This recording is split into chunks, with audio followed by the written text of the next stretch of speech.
live sessions are presented by Canvas community members and or instructor employees to help Canvas users improve and enhance their teaching and learning with Canvas. And with us today, we have Kristen. She's a coach, Canvas coach with us. She's also a Canvas ambassador. She's a big advocate for really improving and leveraging a lot of really unique ways, the tools that Canvas offers in order to continue delivering awesome courses and awesome experiences for students. So without further ado, I'd love to introduce Kristen. I'm sure a lot of you have seen her in the community. Kristen, take it away. Thanks, B-Rai. This is Utilize Your Beta Instance. My name is Kristen Lundstrom. I'm a visual arts teacher and tech integration coach at De La Salle High School in Minneapolis, Minnesota. At the bottom of the screen, I also listed my email and my Twitter handle if you'd like to connect. So first of all, the Canvas environments. A lot of times, at least my colleagues ask, what do you mean there's more than one environment? A lot of times we're used to our production space. So it's simply the organization name, .instructure.com. But we also have access to beta and test. And each one of these are reset on different schedules, and we'll go through that in a little bit. But to access these, if you go to your URL, at the top of any web browser, you type in your organization name, .beta.instructure.com. You can access your test spaces. So the first one, the beta space, so organization.beta.instructure.com, is overwritten with data from production every Saturday. So everything that is in your production space, the things that you interact with every day, your students interact with every day, is copied over into beta. So you're working with really relevant material. Every 3 weeks, updates that are outlined in the release notes are going to be added. And then test, so your organization.test.instructure.com. Every 3 weeks after the production release, test environment is overwritten. So it's a little bit different. Beta has the new upcoming features. Test is a copy of your beta space, your production space, but you still get to try out new things. So when you enter your beta space, you will see a confirmation at the bottom of your screen. This beautiful pink little banner reminds you that this is a testing environment. This is not seen publicly by your students or by anybody who is enrolled in your course. It's for testing and will reset every week. So that means that things that you create here or you try out here will not be saved. And if you create something really wonderful, you'll have to download it or save it and install it into either another test space after the installation is reset or into your actual courses that are live to your students. So before we talk about why the beta environments are so amazing for teachers, I wanted to share a few tips. So all users can access beta, but only students can see the course homepages.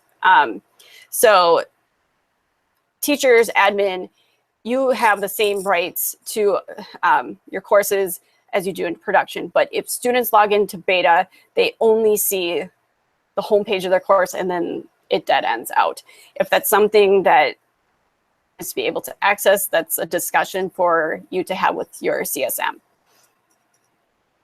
Roles and permissions are consistent with the production environment. So teachers, if you're accessing your beta environments, you're going to have the same access to course settings and overall environment settings as you do in production. So if you hear about a feature that's coming up in a beta release notes and it's not activated for you in your beta space, but you want to try it out, contact your institution admin for them to turn on that flag.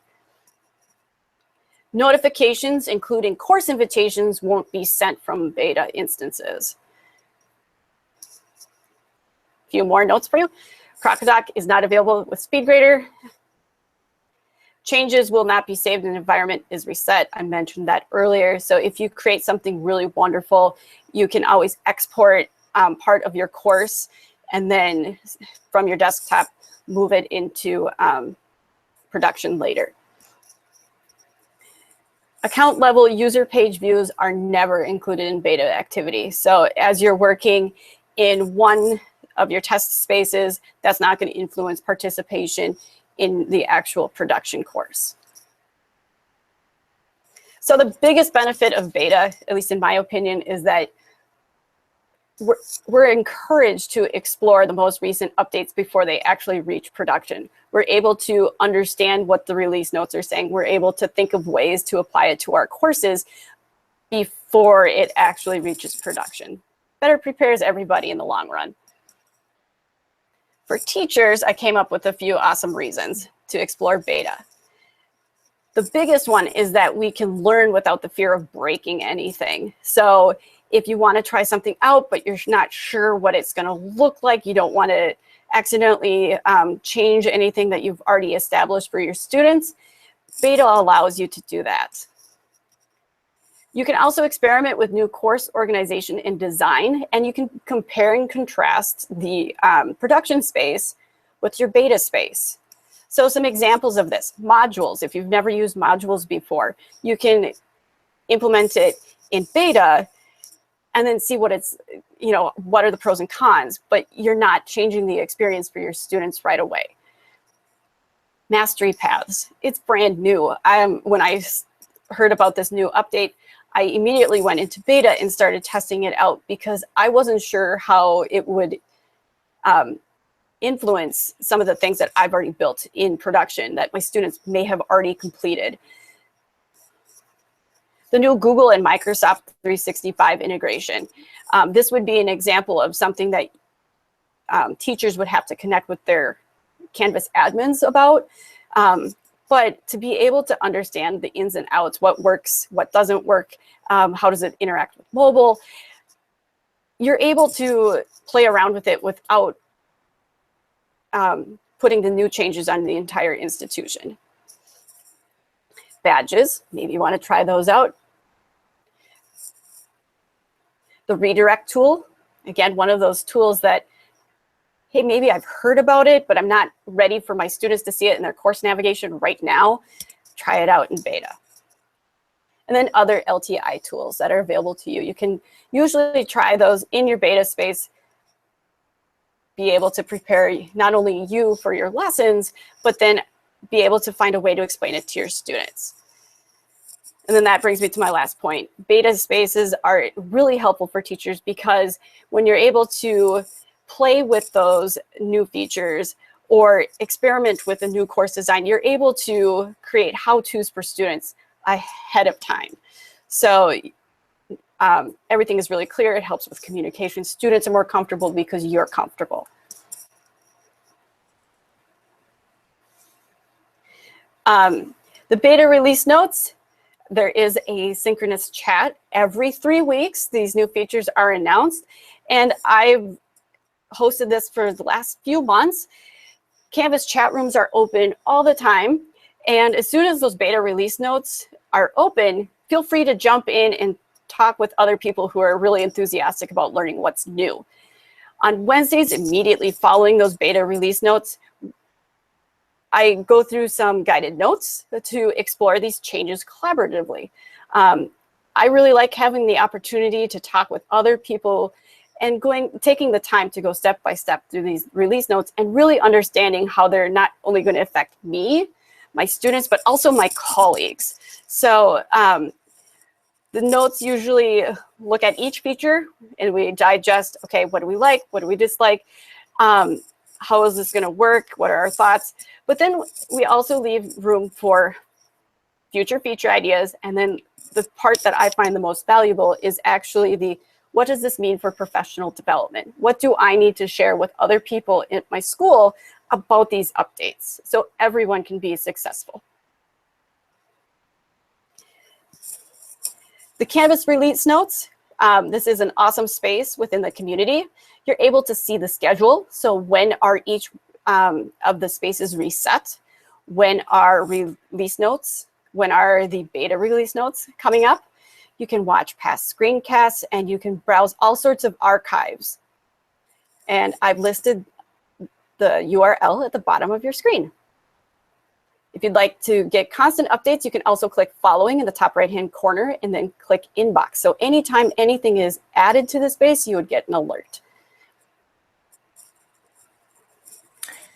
Kristen, there is a question or a comment that came in from the chat, and Sure. Amy asks, "How does this work for the same? Does this work the same for the test environment as well?" So perhaps maybe some clarification exactly the different distinctions between the test and the beta, especially from a teacher's perspective, would be nice. And Amy, let me know if we're getting the question correctly.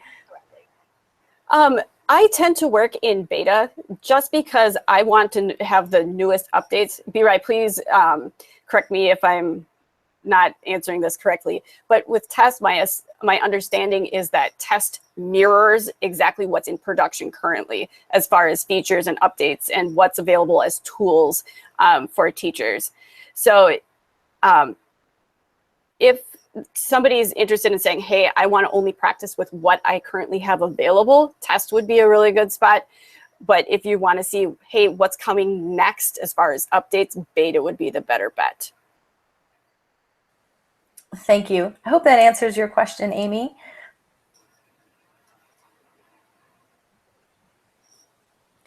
And Kristen, can you talk a little bit more about like how this works with collaborations and other things? Are there specific items you cannot test in the beta that you find, you know?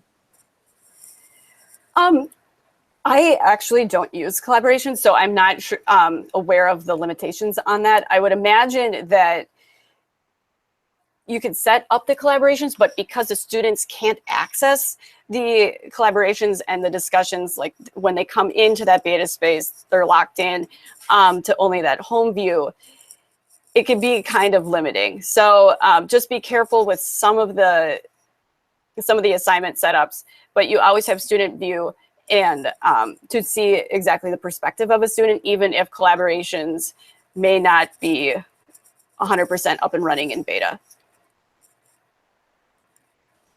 Awesome, thank you. If there are any other additional questions, feel free to post them in the chat. This has been really helpful. It would be, you know, very interesting, maybe from your experience, Kristen, have you found that once you sort of empower teachers to go in and explore this, do they find value in being in this space, or do they find it very duplicative? The colleagues that have asked me about the beta spaces have really, or in the test spaces, have really enjoyed being able to have this open space where they can essentially make mistakes, learn, try new things without fearing like they're going to break the course that they've put so much time into.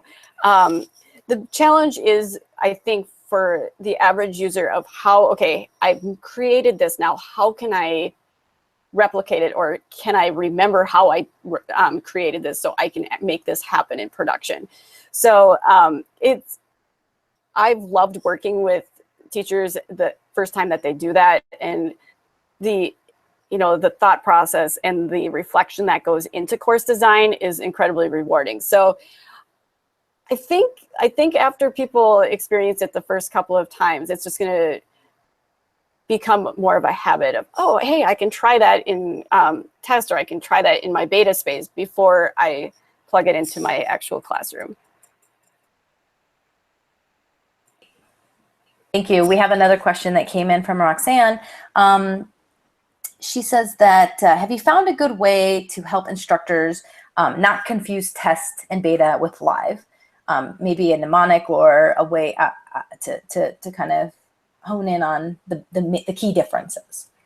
I don't have anything super witty or to get everybody to remember anything, but because the level of interest, the easiest way to start that conversation with the teacher is I actually start a lot of my colleagues in test, because it's so easy to go, all right, test, I'm testing out things. Whereas beta is like, well, not everybody has the same understanding of, okay, what is beta? Wait, I don't have this in production. Why am I going to try this out? So if you want to test something, out in Canvas, you add in test right after your organization's name. And that's how a lot of the teachers in my building remember.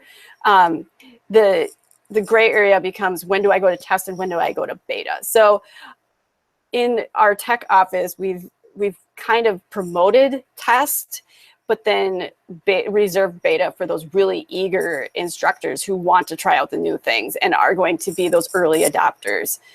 So I'm not going to say that there's one correct, best practice for your institution, but it's things to consider. We have some follow-up questions, or we have a question that I think you addressed, but I'm also looking into the specifics of. But the question basically came from Anthony, and it said, how do you grant students additional access in beta? Is there a global setting, a CSM setting, or do you need to change the role individually? I think at the beginning of your presentation, you mentioned that students can access beta, and the default is course homepage specifically, but I think the follow-up to Anthony and how he kind of put it in context is that he says, I sometimes set up fake students to test new features and or masquerade as existing students, so having a way to give them normal access helps. Oh yeah, that is a good point. But it is a CSM setting, but if students know about it, I can see there being a lot of, flags going, well, are they going to what if they submit in one place and then they thought they submitted in production, but they submitted in a different location? It would almost be interesting to explore the different roles. So can you create a specific user role that is a student test? And then can you ask your CSM, can this role be accessed in beta and being given full permission? So by separating them out from students, but yet all of their other permissions are essentially the same, enroll them as a test student in your course, but the beta interaction would be different. Thank you. And I'm getting, making sure that is something that we can. Yeah, I'm not 100% sure. I've not done it myself. Yeah, that's what I'll confirm there as well. And then Roxanne said that she usually uses test more for LTI tests, and then the beta for new things like the features that you mentioned, like as the beta notes sort of come out or roll out with new things. So that's a great way of phrasing it as well. Any other questions? Feel free to post them in the chat. This is great.